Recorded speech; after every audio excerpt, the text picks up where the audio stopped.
तो जिस समय कथा श्रवण का संकल्प मन में आता है उसी क्षण हृदय में गोपाल प्रकट हो जाते हैं। ये कृष्ण कथा की प्रतिभा है साहब। अभी सुनी नहीं कथा, केवल सुनने का संकल्प भर मन में आया और ठाकुर जी हृदय में प्रकट हो गए। ऐसी परम पावनी ये कृष्ण कथा है।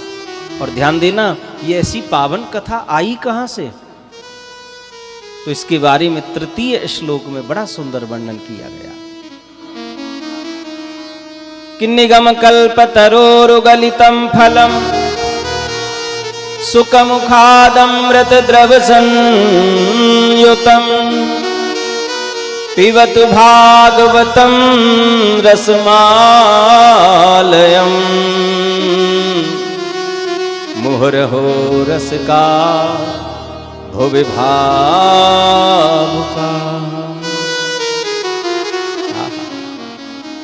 कहते हैं निगम कल्प तरोर गलितम फलम।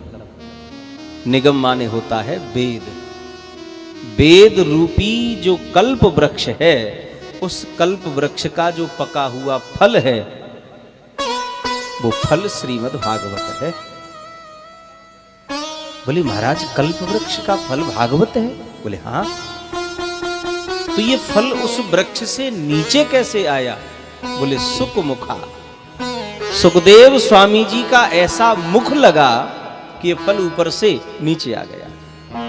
और ध्यान देना सज्जनों, इस फल में कहीं भी गुठली नहीं है, कहीं कोई छिलका नहीं है, ऐसा इसमें कुछ भी नहीं है जिसे त्याग दिया जाए। इस फल में केवल और केवल रस ही रस भरा हुआ है। रस कैसा रस? अमृत द्रव संयुतम। अमृत से भी मीठा रस इसमें भरा हुआ है।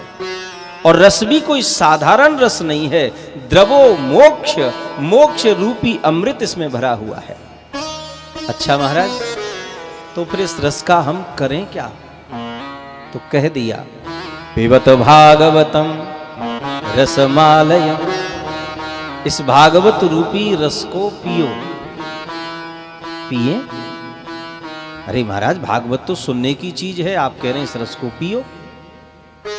और चलो आपकी बात मान ली, हम पी लें।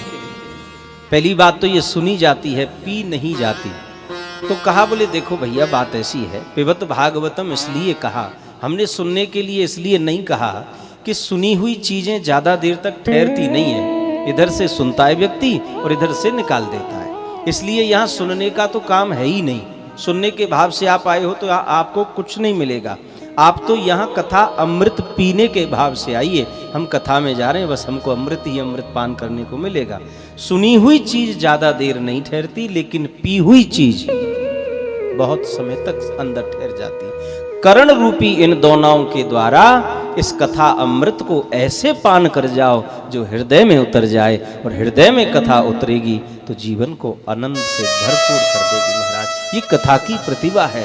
तो बोले महाराज चलो ठीक है, आपने कहा पिबत भागवतम, हम इस रस को पी लेंगे, पर कितनी बार पिए, कहां कहां पिए?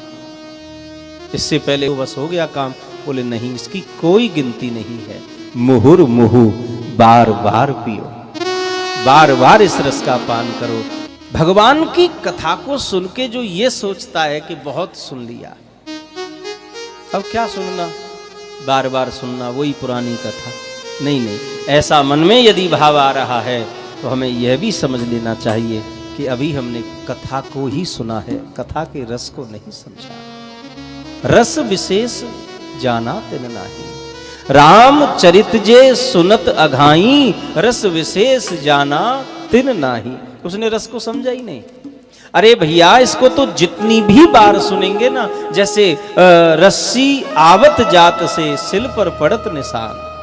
रस्सी कितनी कोमल होती है, पत्थर कितना कठोर होता है, पर बार बार जब रस्सी को कठोर पत्थर के सारे घिसते हैं तो कोमल सी रस्सी कठोर पत्थर में 2-2, 3-3 इंची के गड्ढे डाल देती है साहब। ठीक उसी तरह हमारे कर्मों की वासनाओं की जो गठरी चित्त में चिपकी हुई है, उसे काटने की, छेदन करने की ताकत केवल गोविंद की कथा में है। इसलिए इस कथा का बार बार रसपान करते रहिए। बड़ा सुंदर मंगलाचरण हुआ।